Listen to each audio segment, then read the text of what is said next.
تو ہم اہل سنن احمد رضا کی بات کرتے ہیں اور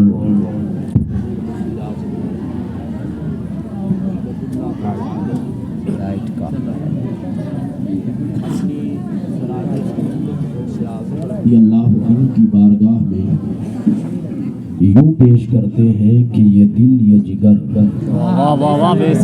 یہ آنکھیں یہ سر ہے، یہ دل یہ جگر یہ آنکھیں یہ سر ہے، جہاں چاہو رکھو قدم غوث اعظم، جہاں چاہو رکھو قدم غوث اعظم۔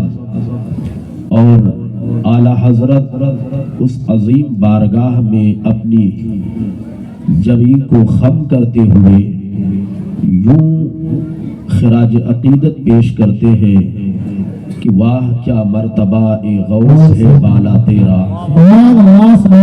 اونچے اونچوں کے سروں سے قدم اعلیٰ تیرا، سر بھلا کیا کوئی جانے کہ ہے کیسا تیرا، اولیاء ملتے ہیں آنکھیں وہ ہے طلبہ تیرا، تو حسنی حسینی کیوں نہ محی الدین ہو، اے خضر مجمع بحرین ہے چشمہ تیرا، اور قسمیں دے دے کے کھلاتا ہے پلاتا ہے تجھے، قسمیں دے دے کے کھلاتا ہے پلاتا ہے تجھے، پیارے اللہ تیرا چاہنے والا تیرا۔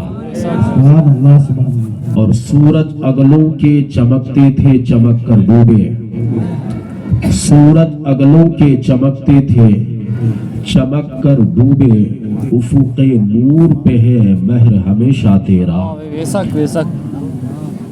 بڑی خوشی کی بات ہے کہ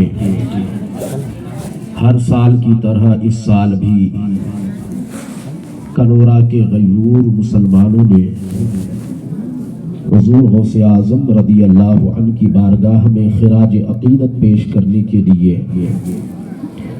اس محفل پاک کا انعقاد کیا۔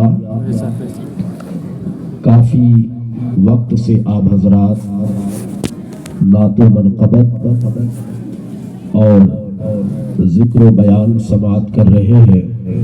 انشاءاللہ تبارک و تعالی آج کے اس مختصر سے گفتگو میں ہم حضور غوث اعظم رضی اللہ عنہ کی تعلیمات اور آپ کے فرمودات سے ملنے والے کچھ درس کہ جس پر ہم عمل پیرا ہو جائیں تو دنیا بھی سنور جائے اور آخرت بھی سنور جائے، لیکن شرط ہے کہ ہم بیٹھے اسی نیت کے ساتھ میں کہ ہم ان محافل سے ملنے والی اچھی باتوں کو سن کر عمل کرنے کی کوشش کریں گے، اور جب تک یہ خیال اور ذہن آپ کا نہ بنے تو پھر یہ تمام باتیں آپ کی زندگی میں کوئی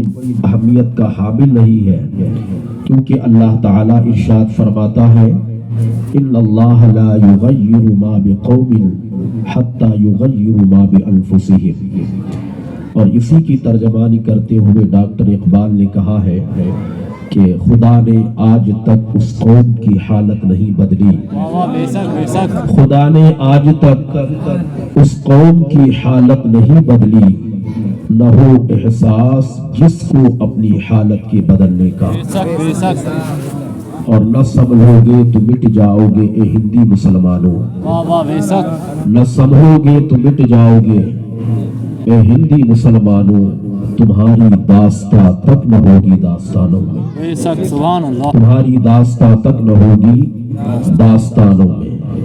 ہم آج پیران پیر کے عرس میں حاضر ہیں، ہم آج پیران پیر کے محفل میں حاضر ہیں۔ یہی ہمارے بڑے پیر، پیروں کے پیر، میروں کے میر کہتے ہیں کہ ایک ہوتا ہے مرید اور ایک ہوتا ہے مراد۔ مرید جو پیر کو چاہتا ہے اور مراد وہ ہے جس کو پیر چاہے. مرید طالب ہوتا ہے اور مراد مطلوب ہوتا ہے. اور اس کی مثال میں جانتے ہیں کن کو بیان کیا کہ مرید ہے حضرت موسیٰ علیہ السلام اور مراد ہے ہمارے نبی کی ذات. حضرت موسیٰ دیکھنے کی تمنا کر رہے ہیں اور ہمارے نبی کو اللہ اپنی بارگاہ میں بلا رہا ہے. تو مرید پاؤں سے چلتا ہے اور مراد اڑ کے چلتا ہے. تو مرید بننا کمال نہیں ہے، مراد بننا کمال ہے. ہم تو کسی نہ کسی پیر سے مرید ہیں ہی. صاحب سلسلہ تمام حضرات ہیں، سنی صحیح العقیدہ ہے، لیکن کمال یہ نہیں نا کہ ہم مرید ہیں، ہم عمل ایسا کریں کہ ہم اپنے پیر کے مراد بن جائیں. اعلیٰ حضرت رضی اللہ تعالی عنہ کیا تھے؟ وہ جہاں مرید تھے، وہ جہاں مرید تھے وہیں اعلیٰ حضرت اپنے پیر کے مراد بھی تھے.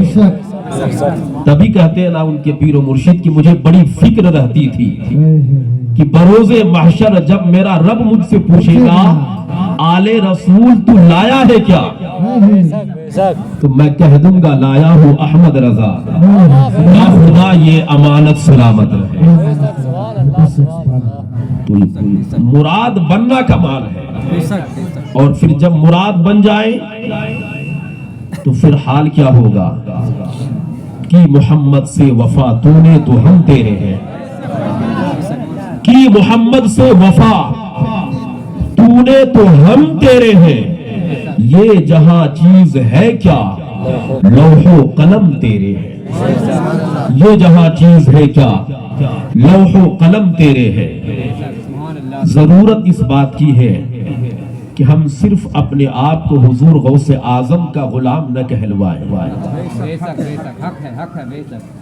ہم صرف حضور غوث اعظم کا عاشق نہ کہلوائیں، بلکہ ہم حضور غوث اعظم کی تعلیمات پر اس طرح عمل پیرا ہو جائیں کہ جب میدان محشر قائم ہو رب پوچھے تو میرے بولنے سے پہلے غوث اعظم رب کی بارگاہ میں عرض کر دے مولا یہ میرا مرید ہے، میری نسبت کی وجہ سے اس کی گناہوں کو معاف فرما دے.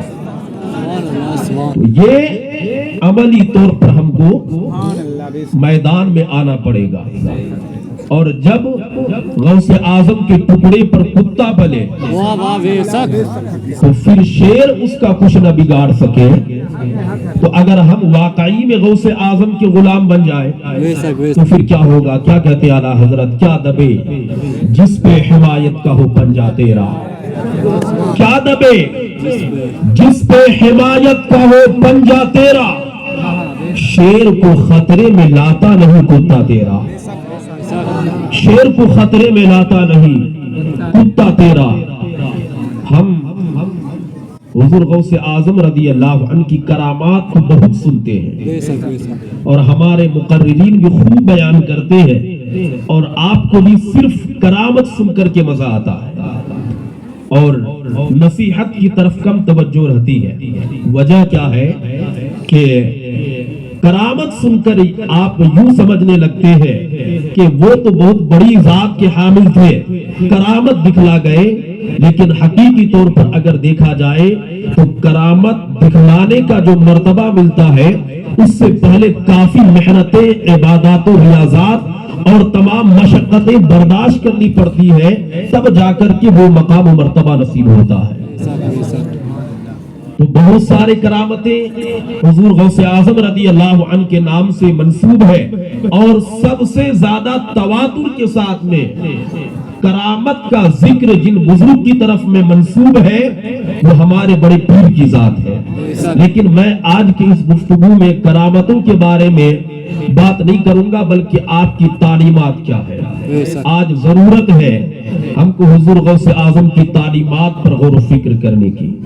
آج ضرورت ہے حضور غوث اعظم کس طرح کے پیر تھے اور آپ کی کیا خدمات رہی ہے آپ نے اپنے مریدوں کی کس طرح سے آپ نے تربیت فرمائی ہے، اس پر غور و فکر کی ضرورت ہے، تاکہ آج جو یہ تمام خرافاتیں ہمارے معاشرے میں ہیں، اور پھر ہم کیا سمجھ بیٹھتے ہیں، ہم فلاں پیر صاحب سے مرید ہیں، ہمارے پیر صاحب ہمارے لیے کافی ہے، جنت ہمیں مل جائے گی، ہم نمازیں پڑھیں یا نہ پڑھیں، روزے رکھیں یا نہ رکھیں، ہم جو ہے دیگر تمام عبادات کو انجام دے یا نہ دے، ہم نے فلاں پیر سے بیعت کر لی ہے، جنت ہمارے نام ہو گئی ہے، تو یہ نہایت ہی گمراہ کن نظریہ ہے، اور یہ گمراہ کن خیالات ہیں کہ اگر آپ اس طرح کی سوچ رکھتے ہیں کہ ہم مرید ہو گئے تو پھر ہمیں کیا فکر ہے۔ میں بتاؤں، صحابہ کرام، وہ صحابہ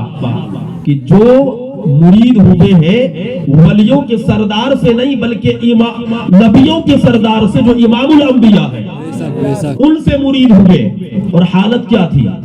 قرآن کریم کہتا ہے اذ یبایعونک تحت الشجرہ، جن کے بیعت کی گواہی قرآن دے،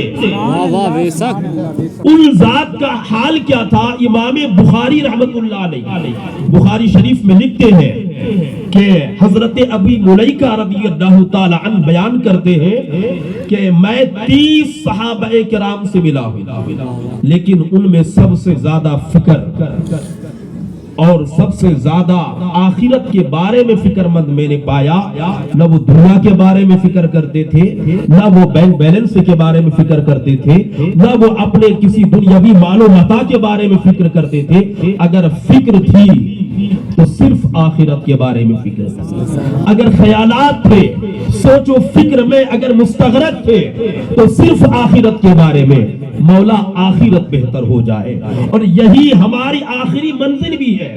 اگر آخرت بہتر نہ ہو تو پھر دنیا میں آپ لاکھ عبادات کر لے، دنیا میں آپ لاکھ عیش و عشرت کی زندگی گزار لے، لیکن آخرت بہتر نہیں تو پھر کچھ بھی بہتر نہیں ہے۔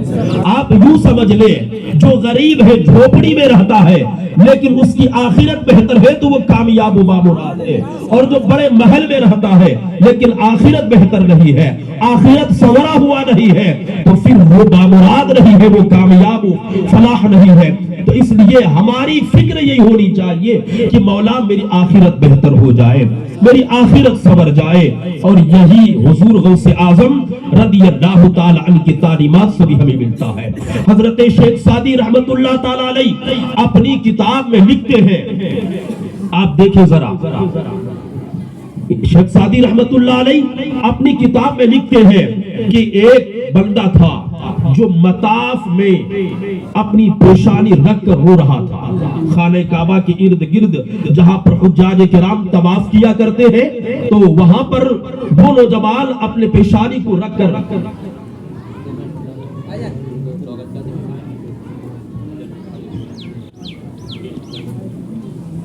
درشی پڑھیں، اللہم صلی علی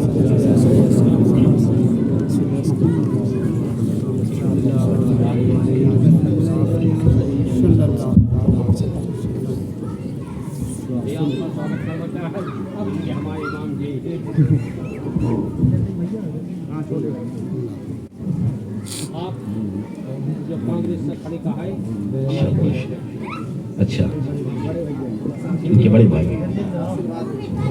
کامیاب جی کامیاب ہے۔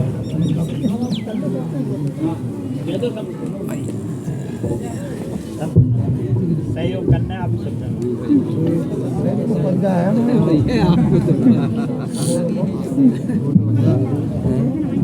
درشی پڑھے، اللہم صلی علی سیدنا و مولانا محمد معدن الجود والکرام وآلہ الکرام وابنہ الکریم وبارک وسلم۔ تو ہمارے اسلاف سے بھی یہی ملتا ہے کہ وہ پوری زندگی اسی بارے میں فکر مند رہتے تھے کہ مولا میری آخرت بہتر ہو جائے، اور حدیث پاک بھی حضور صلی اللہ علیہ وسلم ارشاد فرماتے ہیں کہ کتنوں ایسے ہوں گے جو دنیا میں مسلمانوں کی زندگی گزاریں گے، لیکن پھر حال یہ ہوگا کہ جب خاتمہ ہوگا تو کفر پر خاتمہ ہوگا۔ تو اس لیے ہم کو اپنی آخرت کے بارے میں غور و فکر کرنا چاہیے کہ آخرت بہتر ہو جائے۔ آخرت بہتر ہو جائے۔ دیکھیں میرے غوث اعظم رضی اللہ عنہ جن کے نام پر ہم لنگر کا اہتمام کرتے ہیں، جن کے نام پر یہ محفلیں منعقد کرتے ہیں، جن کے نام کا ہم نام لیوا ہم اپنے آپ کو کہلاتے ہیں، ہمارے غوث اعظم کی حالت کیا تھی؟ حضرت شیخ سعدی رحمت اللہ علیہ لکھتے ہیں کہ خانہ کعبہ کے مطاف میں ایک نوجوان تھا جو اس کی کنکری پر اپنی پیشانی کو رکھ کر زار و قطار روتا ہے، رب کی بارگاہ میں گریہ وزاری کے ساتھ میں دعائیں کرتا ہے، مولا تعالیٰ کل قیامت کے مولا تعالیٰ میرے گناہوں کو معاف فرما دے، مولا میری خطاؤں کو معاف فرما دے، ورنہ قیامت کے دن مجھے نابینا اٹھانا، مجھے اندھا اٹھانا، مولا میں تیرا کیا تیرے بندوں کا سامنا نہیں کر پاؤں گا۔ اتنے گریہ وزاری کے ساتھ میں روتا ہے وہ نوجوان کہ وہ تمام حجاج کرام کے سینے پھٹنے لگتے ہیں، اور ایک نوجوان ایک آدمی تو وہیں پر کھڑا ہو کر دیکھنے لگا کہ یہ کون ہے جو اس قدر گریہ وزاری کے ساتھ میں رو رہا ہے، رب کی بارگاہ میں دعائیں کر رہا ہے۔ وہ اس نوجوان کے پیٹھ کو تھپتھپانے لگا اور تسلی دینے لگا، اے نوجوان فکر کرنے کی ضرورت نہیں ہے، تو جس رب سے معافی مانگ رہا ہے وہ تو بہت بڑا ہے، اگر وہ معاف کرنے پر آئے تو وہ پہاڑوں کے برابر گناہوں کو معاف فرما دے۔ اے نوجوان رونے کی ضرورت نہیں ہے، اس قدر تو پریشان نہ ہو۔ کچھ دیر کے بعد میں وہ نوجوان جب دعا مانگ کر جانے لگا تو اب اس آدمی کے دل میں تجسس پیدا ہوئی، فکر پیدا ہوئی کہ میں دیکھوں تو صحیح یہ کون نوجوان ہے جو اس درد کے ساتھ میں روتا ہے، یہ کون نوجوان ہے جو اس قدر گریہ وزاری کے ساتھ میں رب کی بارگاہ میں دعائیں کر رہا ہے۔ وہ اس کے پیچھے پیچھے چلنے لگتا ہے، جب کچھ دور جانے کے بعد وہ نوجوان اپنے پیشانی سے اپنے چہرے سے وہ پردے کو ہٹاتا ہے تو اس کی چیخیں نکل جاتی ہے کہ وہ زار و قطار رونے والا، رب کی بارگاہ میں گریہ وزاری کے ساتھ دعائیں کرنے والا کوئی اور نہیں، فیضا ہوا شیخ عبد القادر جیلانی، کہ وہ رونے والا کوئی اور نہیں، ہم سب کے بڑے پیر ولیوں کے ولی غوث اعظم رضی اللہ عنہ تھے جو زار و قطار رب کی بارگاہ میں دعائیں کیا کرتے تھے۔ سوچے ذرا، ولیوں کے سردار ہے، ولیوں کے سردار ہے، اور ایسی نہیں کہ عبادتوں، کچھ ایسے اللہ کے ولی ہوتے ہیں کہ جن کو عبادت و ریاضت کرنے کے بعد مقام ولایت حاصل ہوتی ہے، لیکن ہمارے بڑے پیر وہ ہے جو مادر ذات ولی ہے، ماں کے پیٹ سے ہی ولی ہے، لیکن اس کے باوجود رب کی خشیت کا عالم یہ ہے، اللہ سے خوف الہی کا عالم یہ ہے کہ آپ رب کی بارگاہ میں خوب گریہ وزاری کے ساتھ میں دعائیں کرتے ہیں۔ ہم کو کیا درس مل رہا ہے، ہم کو کیا نصیحت مل رہی ہے کہ یہ مت سمجھو کہ تم صرف مسلمان کے گھر میں پیدا ہوئے، مسلمانوں جیسا تمہارا نام ہو گیا، خاندانی مسلمان ہو، اس پر غرور و تکبر نہ کرنا، بلکہ اپنی آخرت پر خوب گریہ وزاری کے ساتھ میں رو رو کر رب کی بارگاہ میں دعائیں کرنا، مولا آخرت بہتر فرما دے، مولا آخرت کو بہتر کر دے۔ میرے غوث اعظم رضی اللہ عنہ کی وہ ذات تھی، اور آج کل ہم نے توبہ اور رب کی بارگاہ میں خشیت، ان تمام تعلق کو تو درکنار رکھ دیا ہے۔ آج تو حال یہ ہے کہ اگر غلطی ہو جائے برسرے عام تو ہم پھر اپنی اس غلطی سے رجوع کر لیں، اور اس غلطی سے نادم و شرمندہ ہونے پر ہم اپنے لیے ذلت و خواری تصور کرتے ہیں، جبکہ میرے نبی ارشاد فرماتے ہیں التائب من الذنب کمن لا ذنب لہ، گناہوں سے سچی توبہ کرنے والا ایسے ہی ہو جاتا ہے جیسے کہ اس نے کبھی گناہ کیا ہی نہیں۔ اور حضور ارشاد فرماتے ہیں لا یلج النار من بکا من خشیت اللہ تعالی حتی یعود اللبن من الدرع، حضور ارشاد فرماتے ہیں جو اللہ کے خوف سے روتا ہے، جو اللہ کے خوف سے روتا ہے تو اس پر جہنم اسی طرح حرام ہو جاتا ہے، یا جہنم میں جانا اس کے لیے اسی طرح محال ہو جاتا ہے جیسے کہ تھن سے نکلے ہوئے دودھ کا دوبارہ تھن میں جانا محال ہوتا ہے۔ ہم نے کبھی رویا، اور روتے ہیں ہم لیکن مصیبت پر روتے ہیں، روتے ہیں ہم لیکن تکلیف پہنچنے پر روتے ہیں، روتے ہیں ہم جب غمگین ہوتے ہیں اور اس طرح اگر ہم رو رو کر کے بالٹی بھی بھر دیں تو ہمارے اس آنسو سے کچھ بھی فائدہ نہیں ملنے والا. اور وہ جہنم کہ اگر ساتوں سمندر کے پانی کو جہنم میں انڈیل دیا جائے تب بھی جہنم کی آنکھ ٹھنڈی نہیں ہونے والی ہے. لیکن جانتے ہیں اللہ کے خوف سے نکلے ہوئے آنسو کے ایک قطرے کا پاور کیا ہے. میرے نبی فرماتے ہیں اگر تم اللہ کے خوف سے ایک قطرہ بھی بہاؤ تو وہ ایک قطرہ بھی تمہارے لیے جہنم کی آگ کو ٹھنڈی کر سکتا ہے.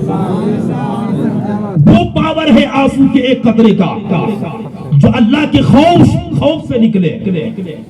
کتنی مرتبہ ہم نے رویا ہے, کب رات کی تنہائی میں ہم روئے ہیں, پھر ہم شکایتیں کرتے ہیں میاں ہماری مرادیں پوری نہیں ہوتی ہیں, ہمارے دن اچھے نہیں گزرتے ہیں. صبح ہوئی تو ہم دنیا کے کاموں میں مصروف ہیں, دوپہر ہے تو ہم دنیا کے کاموں میں مصروف ہیں, رات ہو گئی ہم گھر آئے سو گئے, ہفتوں گزر جاتے ہیں, رب کا ذکر تک نہیں, اپنی زبان پر اللہ کا نام تک نہیں آتا ہے. غور و فکر کرنے کی ضرورت ہے. ہم صرف اولیاء کرام رضی اللہ عنہ کی کرامات کو سن کر خوش نہ ہوں, ان کی محنتوں کو دیکھیں یہی میرے غوث اعظم ہے.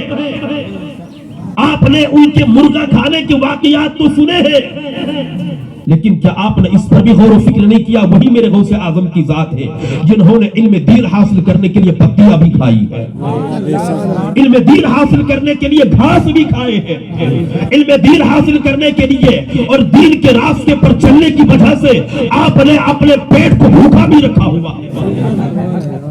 اس طرح سے یہ مقام و مرتبہ نہیں مل گیا. اور یاد رکھیں کہ جتنا بڑا مرتبہ ہوتا ہے اتنی بڑی ذمہ داریاں بھی ہوتی ہیں, اتنے بڑی مشقتوں کا سامنا بھی کرنا پڑتا ہے, تبھی جا کر یہ بڑے مرتبے ملا کرتے ہیں اور بڑے نصیبے ملا کرتے ہیں. حضور غوث اعظم رضی اللہ تعالی عنہ آپ کیا فرماتے ہیں آپ کی تعلیمات میں سے, کاش کہ ہم اگر صرف تعلیمات پر غور و فکر کر لیں تو میری زندگی سنور جائے. صحیح معنی میں حضور غوث اعظم کی حمایت بھی اگر حاصل ہو جائے تو ہم دنیا میں بھی بے نیاز رہیں گے, آخرت میں بھی انشاءاللہ تعالی بے نیاز رہیں گے. حضور غوث اعظم رضی اللہ عنہ کیا ارشاد فرماتے ہیں, آپ فرماتے ہیں کہ جو بے نمازی ہو اس کو قرض نہ دیا کرو, جو بے نمازی ہو اس کو قرض نہ دیا کرو. ارے جو اپنے رب کا قرض ادا نہیں کر سکتا وہ تمہارا قرض کیا ادا کرے گا. رب کا قرض ہے نا, نماز کیا ہے, امانت ہے, ہم اس کو ادا نہیں کریں, قرض ہے ہمارے اوپر. تو جو بندہ بھلا اپنے رب کا قرض ادا نہیں کر سکتا, جو وہ زیادہ حقدار ہے اس بات کا, تو پھر وہ تمہارے دیے گئے قرض کو کیسے ادا کرے گا. اور پھر فرماتے ہیں کہ اللہ کا قرب بغیر نماز کے حاصل ہو ہی نہیں سکتا.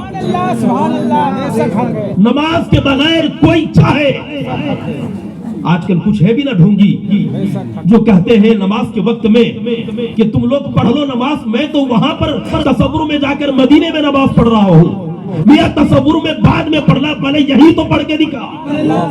کبھی حضور غوث اعظم نے تو یہ نہیں فرمایا کہ میں تو تصور میں, جبکہ حضور غوث اعظم سے مرتبہ ولایت پر کون فائز ہو سکتا ہے, لیکن کبھی آپ نے یہ نہیں فرمایا کہ میں تصور میں جا کر نماز پڑھتا ہوں. نماز تصور میں فرض نہیں ہے, ظاہری طور پر نماز پڑھنا فرض ہے. سبحان اللہ, بے شک. تو آپ دیکھیں کیا فرماتے ہیں کہ اللہ کا قرب بغیر نماز کے بندہ حاصل کر ہی نہیں سکتا ہے. اور ہم جیسے گنہگاروں کے لیے بہت ہی پیاری بات, کاش کہ اگر ہم اس کو گہرائی سے لے لیں تو پھر دنیا کی محبت اور دنیا کے مال کی محبت ہمارے دل سے نکل جائے. حضور غوث اعظم رضی اللہ عنہ فرماتے ہیں کہ اے انسان تو اپنی پوری زندگی گھر بنانے میں لگا دیتا ہے, ایسا ہی ہے نا, 10 سال 15 سال خوب محنت کر کے, دن رات اکٹھا کر کے, پسینہ بہا کر بندہ پیسہ جمع کرتا ہے اس نیت کے ساتھ میں عالی شان مکان بنائیں گے. لیکن ہوتا کیا ہے؟ فرماتے ہیں کہ اے انسان، تو اپنی پوری زندگی گھر بنانے میں لگا دیتا ہے، لیکن بسیرا اس گھر میں کسی اور کا ہوگا، قبر میں حساب تو دے گا۔ ایسا ہی ہے، آپ گھر بنا دیے، آپ نے محنتیں کر لی، کبھی اس پر غور و فکر نہیں کیے کیا حلال کیا حرام، کہاں سے پیسہ آیا، اس نیت کے ساتھ میں کہ میری اولاد کی زندگی بہتر ہوگی۔ آپ نے مکان بنایا، فنیشنگ کا کام مکمل ہوا، اب باری تھی گھر میں بسیرا ہونے کی، اتنے میں ملک الموت آ گئے، روح قبض کر لیے، آپ قبرستان پہنچ گئے، لیکن وہ قبر کے جو فرشتے منکر نکیر ہیں، وہ سوال آپ کی اولاد سے پوچھنے نہیں آئیں گے کہ تم اس گھر میں بس رہے ہو، اس گھر میں رہتے ہو، بتاؤ اس کی اینٹیں کس پیسے سے آئی ہیں، اس کے سریے کس پیسے سے آئے ہیں، یہ مکان کس طرح تیار کیا گیا ہے، کتنے وقت کی نمازیں قضا کر کے اس مکان کو بنائے ہو۔ وہ منکر نکیر آپ کی اولاد سے سوالات نہیں کریں گے، سوال آپ سے قبر میں کیا جائے گا، بتاؤ تم نے جو گھر تیار کیا تھا، اس گھر کو تیار کرنے کے لیے تم نے کتنی نمازیں ختم کی تھی، کتنی نمازیں قضا کی تھی، تم نے کتنوں کے حقوق مارے تھے، تم نے کتنے حرام مال اکٹھا کیے تھے، تو قبر میں حساب تجھ کو دینا پڑے گا، اور حال یہ ہوگا تو اس گھر میں بسیرا کسی اور کا ہوگا۔ تو کبھی اس پر غور و فکر کریں تو کمائے۔ اب ایسا بھی نہیں کہ کوئی بندہ اگر حلال کمائی سے اگر گھر بنا رہا تو کوئی عیب والی بات نہیں ہے، یہاں بات ان پیسوں کی چل رہی ہے، یہاں بات ان کاموں کی چل رہی ہے کہ جو صرف دنیا کمانے کے لیے، جو صرف دنیا کے یہ گھر بنانے کے لیے وہ نماز تک کو چھوڑ دے رہے ہیں، رمضان کے مہینے میں روزہ تک کو چھوڑ دے رہے ہیں، وہ اللہ کے احکام کو چھوڑ دے رہے ہیں۔ ادھر مؤذن کہہ رہا ہے حی علی الصلاۃ، آؤ نماز کی طرف میں، حی علی الفلاح، آؤ کامیابی کی طرف میں، لیکن یہ بے وقوف سمجھ رہا ہے ہم نماز کے وقت میں اگر 2-4 پیسے کما لیں گے تو ہم کامیاب ہیں۔ میاں کامیاب تم نہیں، بلکہ کامیابی کی ضمانت تو رب دیتا ہے۔ کون کامیاب ہے؟ میرا رب فرماتا ہے قد افلح المؤمنون الذین هم فی صلاتهم خاشعون، کامیاب ہے وہ مومن نمازی جو اپنی نماز میں خشوع و خضوع پیدا کر دے۔ نعرہ تکبیر، نعرہ تکبیر، نعرہ رسالت، علماء اہل سنت، جشن غوث البرا، نعرہ تکبیر، نعرہ رسالت، حق حق حق، ماشاءاللہ۔ تو اگر ہم اپنے آپ کو کامیاب سمجھ بیٹھے، ویسے تو کوئی بیوقوف اپنے کو بیوقوف نہیں سمجھتا نا، کوئی بیوقوف اور کوئی پاگل اپنے کو پاگل بھی نہیں کہتا، پاگل تو اپنے آپ کو سب سے بڑا وہ انٹیلیجنٹ سمجھتا ہے۔ اگر آپ خود اپنے طور پر خود کو آپ عقل مند سمجھ بیٹھے تو اس میں آپ کا قصور ہے، لیکن رب کہتا ہے اگر تم نماز کے اوقات میں یا میرے احکام کو چھوڑ کر تم صرف دنیا حاصل کرنے کے چکر میں رہو اور تم سمجھ بیٹھو کہ ہم کامیاب ہیں، نہیں، تم کامیاب نہیں ہو۔ اللہ کیا فرماتا ہے قرآن کریم کی آیت الشریف میں، اللہم صلی علی محمد المعدن جودی والکرم وآلہ الکرام وابنہ الکریم وبارک وسلم۔ اللہ تعالیٰ کیا فرماتا ہے یا ایھا الذین آمنوا لا تلہکم اموالکم ولا اولادکم عن ذکر اللہ ومن یفعل ذلک فاولئک هم الخاسرون۔ اے ایمان والو، کہیں ایسا نہ ہو کہ تمہارے مال اور تمہاری اولاد تمہیں آزمائش میں ڈال دے۔ ومن یفعل عن ذکر اللہ، اللہ کے ذکر سے تمہیں غافل کر دے۔ کہیں ایسا نہ ہو کہ اولاد اور تمہارے مال اللہ کے ذکر سے تمہیں غافل نہ کر دے، اور جو ہو جائے اللہ کے ذکر سے غافل تو اللہ کیا فرماتا ہے وَمَن يَفْعَلْ ذَلِكَ فَأُولَئِكَ هُمُ الْخَاسِرُونَ۔ جو ایسا کرے گا تو وہی نقصان اٹھانے والوں میں سے، وہی خسارے میں ہے۔ ہم یہ 60 سالہ زندگی جو کہ آج اگر ہم کو صحت و تندرستی کے ساتھ میں یہ 60 سال بھی مل جائے تو بڑی غنیمت ہے، ورنہ تو 40 کراس کر دے ہزاروں بیماریاں جنم لیتی ہیں ہمارے بدن میں اور ہم پھر بیماریوں کے شکار ہو جاتے ہیں۔ اس 60 سالہ زندگی کو بہتر بنانے کے لیے کیا کچھ ہم نہیں کرتے،